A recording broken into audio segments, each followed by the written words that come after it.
angel who fought Satan during the war. Gabriel. He is most noted as the messenger of the Annunciation, where he tells Mary of the impending birth of Christ.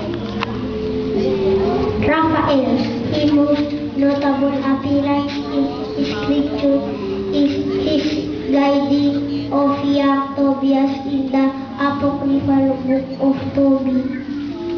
Uriel. He is most well known for his role as regent of the sun in the book of Revelation, where he calls for the birds of the air to feast upon the fallen.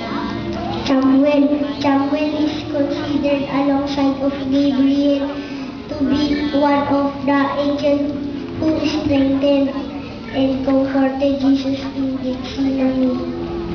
Zadkiel. He is considered an angel of mercy. It is he who holds back the hand of Abraham to prevent the patriarch from sacrificing his son, and because of this, he is usually shown holding a dagger. Jophiel, he is accredited